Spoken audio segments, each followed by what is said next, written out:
We have come to you at a very difficult time in the history of our country.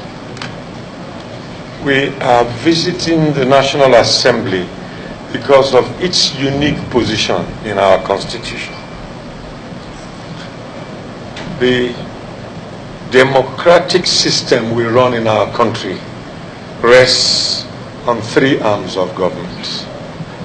Of these three arms, the other two function in accordance with laws made by this arm. This arm characterizes democracy, because in a military government, you would have both the judiciary and the executive. But it is only in a democratic government that you have a parliament. The parliament is a microcosm of the people, because every section of the country has, by adult suffrage, delegated its voice to this parliament.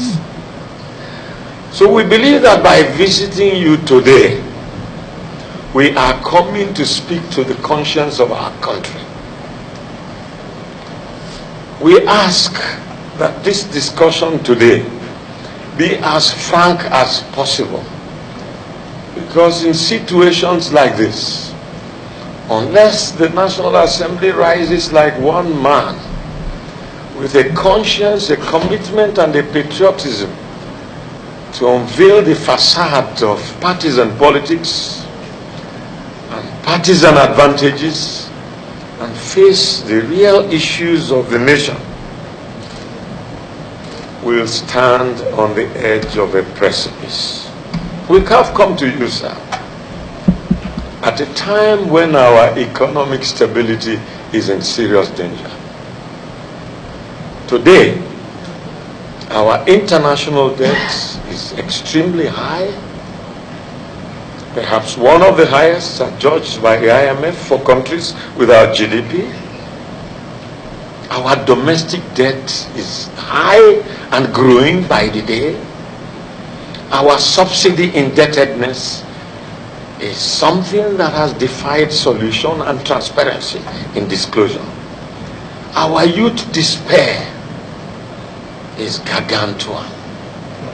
The federating units in this country, in the unitary system that we call a federal government, are surviving with great difficulty. The federal government has made bailouts just to sustain recurrent expenditure of our state governments. Many of the important units of great growth in our country, namely industrial concerns, are either not producing at all or producing short of installed capacity. Job creation is low. Despondency stares us in the face. Political instabilities have compounded this, Mr. President. At no time except during the Nigerian Civil War have people been killed in the rate in which they are being killed today in Nigeria. In 1 year, we have recorded more than 1,000 killings. What is surprising is that these killings are not matched with equal reaction by the security forces in our country. There is a resultant lack of confidence in the institutions of government, especially the institutions that are responsible for law and order. Our courts speak from two sides of the mouth. Our Chief Justice said that corruption in the judiciary is not only ingratiation of judicial officers, but deviation from the rules of engagement by judges, by making pronouncements that are completely out of pattern in the exercise of dispensation of justice. We have had, today in Nigeria, our courts make proclamations that whether you commit crime or not, you may not be arrested or even prosecuted. It is unprecedented in any democracy. Mr. President, distinguished senators, we have come as elders. We have come as fathers. We have come as heads of different socio-cultural organizations of this country who look up to us for leadership to speak in moments of this nature. We have looked at the problem of our country and we think that it is soluble, but we think that there is lack of will. We have come to ginger you to develop that will and to seek a consensus of the leadership of the National Assembly and of the political class who have the necessary legislative empowerment by our Constitution to make decisions that can reverse our situation. And if not in office, you constitute the political class of our country. At times like this, partisanship is criminal. Mr. President of Senate, a number of us on the other side of 60 and above grew up in a different Nigeria. I grew up in a Nigeria where in Enugu, where I come from, the mayor of Enugu in my childhood was a man called Alhaji Umaru Altini from Katsina State. He was elected mayor of Enugu by adult suffrage, campaigning on the platform of the NCNC. He defeated an Igbo man to become mayor of Enugu. Mr. Willoughby, a Yoruba man, was accountant general of Eastern Nigeria. Mr. President of Senate, going beyond my childhood, I went to the university for my first degree, University of Ibadan. In the University of Ibadan, I dared to stand for election as President of Students' Union in a Yoruba-dominated university. More than 65% of the student folk were Yoruba. My opponent was Yoruba, Banji Adeboro. But I won resoundingly, not because I was Igbo, but because they were Yorubas who were not prepared to be swayed by ethnic considerations, but who were only interested in what the candidates had to offer. In other words, what were the issues? Mr. President, I served in government. I didn't have the privilege to serve with your father in Senate. But I had the privilege of being confirmed minister in a Senate in which your father was leader, and in which he was a member of the Senate subcommittee for screening. In those days, the ministerial nominees were screened in a subcommittee of Senate. They went into rigorous exercise of your past, your capability, your points of view on policy, where you have contradicted yourself on policy and where your behavior does not stand up to ministerial stature. I was grilled by your father and yet recommended by your father. I say all this because I see here some of my friends and colleagues, some who even campaigned for me when I dared to run for president. I see people who have the capacity to say, this will not happen in our time. I see people who will say, this does not admit of anything other than patriotism. So we believe that many of the problems we have in our country emanate from the constitution of our country. We know that the National Assembly has had debate on devolution of powers. And we know, Mr. President, that you did promise the nation that you will have a revisit to this issue. We have come to ask you to bring up the revisit. We consider it urgent and inevitable Because we believe that all the problems we have today in Nigeria emanate from the fact that our constitution is not ripe for a country constituted by people of diverse culture, diverse religion, diverse political persuasions as our country. Many other countries with our characteristics have emerged great, greater.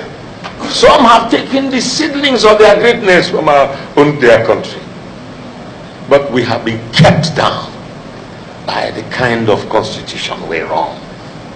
We have watched the helplessness of the National Assembly, where members of the executive even refuse your invitation to come and make explanations before them, contrary to the provisions of the Constitution.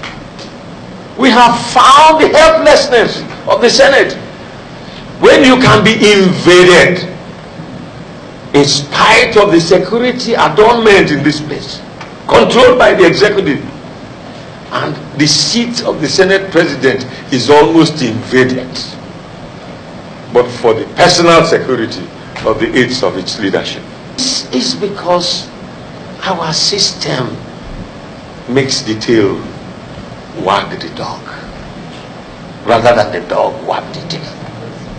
This cannot be the fountain of legislative authority for executive implementation, and yet the toy of the system.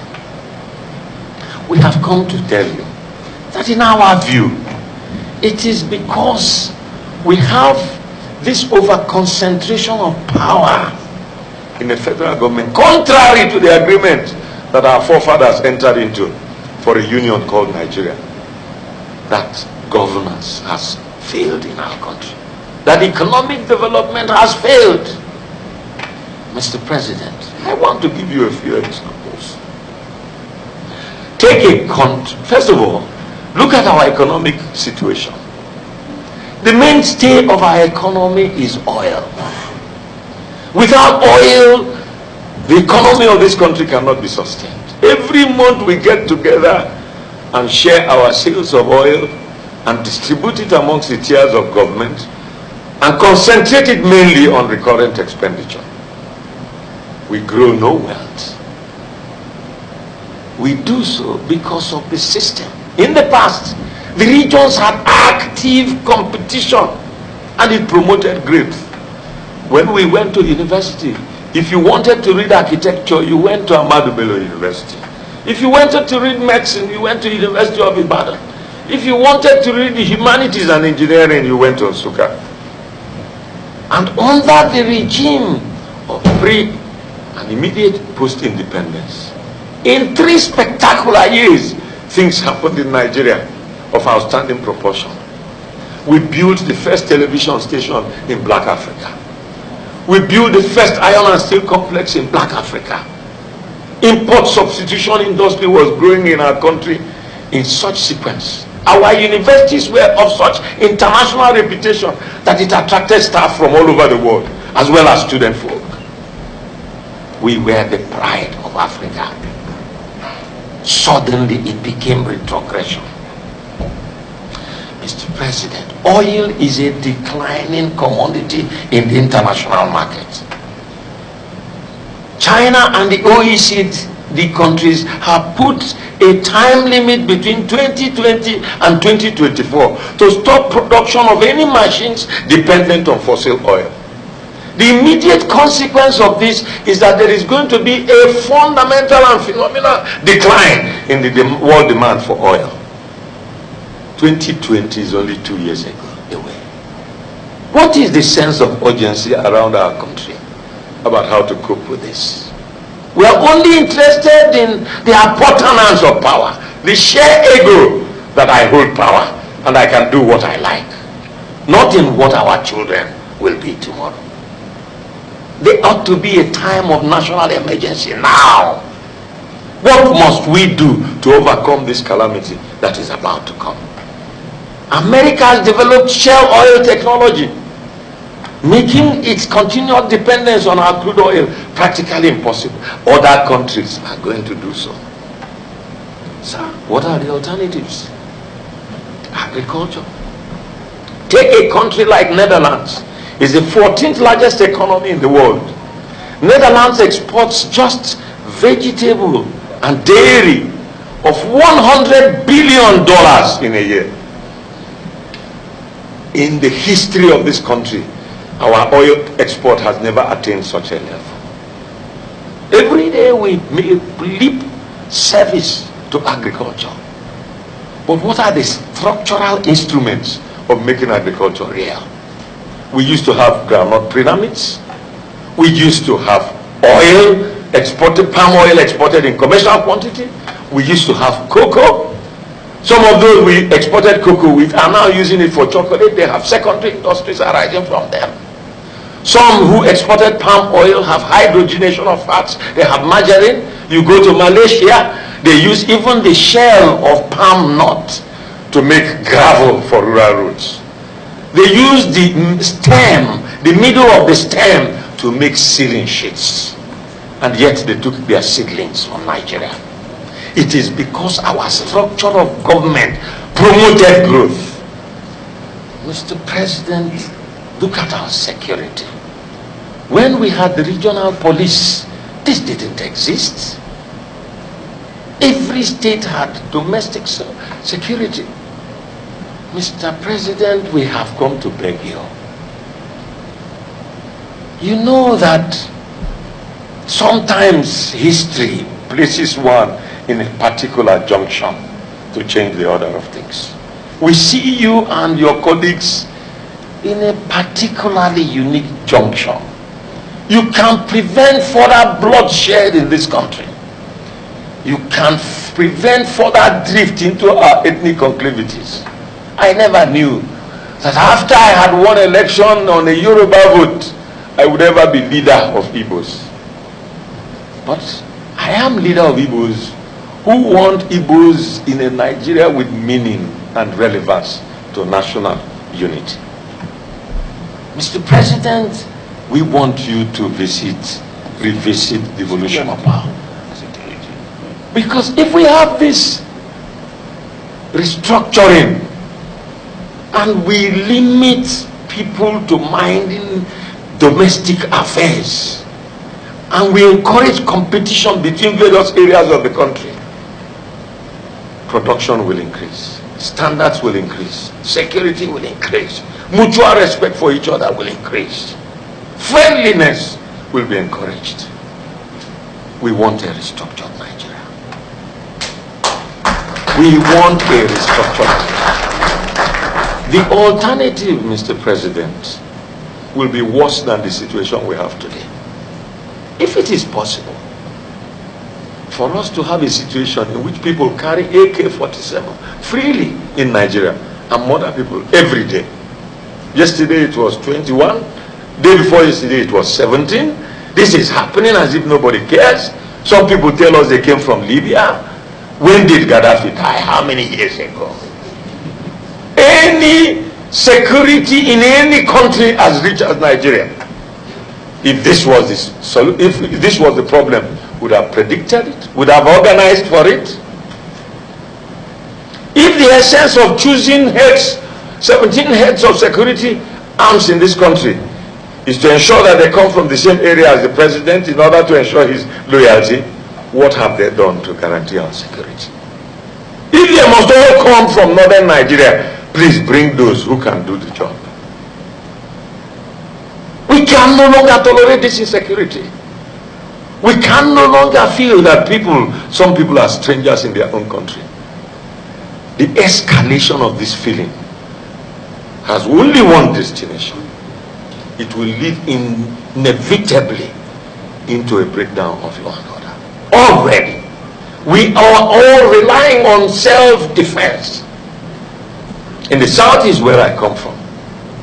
We have local vigilante groups, and it is monstrously frightening how the Inspector General of Police can tell us that something that has worked should be broken in my place. Before we began local vigilante groups, kidnapping was the highest in the southeast. People could not even have ordinary traditional engagements in their homes. But today, the Southeast is probably the most peaceful place in Nigeria. And we are told that all the guns licensed by the police, which we have not used for armed robbery or for civil insurrection, should be returned to them. Where is this kind of rhetoric? How is this justice viable? So, Mr. President, the kernel of our point is, some of my northern friends told me that the reason why the South wants restructuring is that we do not want them to participate in the oil. Well, I have already told you that the oil is gone.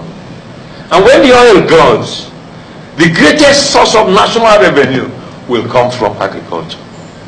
The North has a monopoly of animal husbandry wealth. The North has a monopoly of vegetables. The North has a monopoly of dairy.